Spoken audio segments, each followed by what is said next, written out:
అందరికీ తొలి ఏకాదశి శుభాకాంక్షలండి. తొలి ఏకాదశి శయన ఏకాదశి. తొలి ఏకాదశి అంటే ఏమిటి, ఎందుకు చేసుకుంటారో, దీని విశిష్టత ఏంటి? హిందూ సంప్రదాయంలో అత్యంత ప్రాముఖ్యత ఉన్న తొలి ఏకాదశి పండుగలకు ఆది. తెలుగు సంవత్సరంలో అన్ని పండుగలకు వెంట పెట్టుకొచ్చే తొలి ఏకాదశి విశిష్టత ఏంటో తెలుసుకుందాం. తొలి ఏకాదశి అంటే ఏమిటి?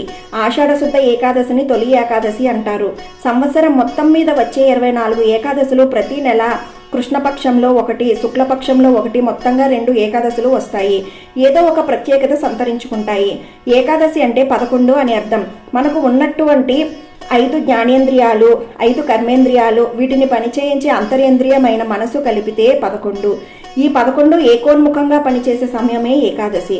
తొలి ఏకాదశి విశిష్టత: ఆషాఢమాస ఏకాదశి తొలి ఏకాదశిగా, ఆషాఢశుద్ధ ఏకాదశిగా జరుపుకుంటారు. దీనినే శయన ఏకాదశి, ప్రథమ ఏకాదశి, హరివాసరం అని కూడా అంటారు.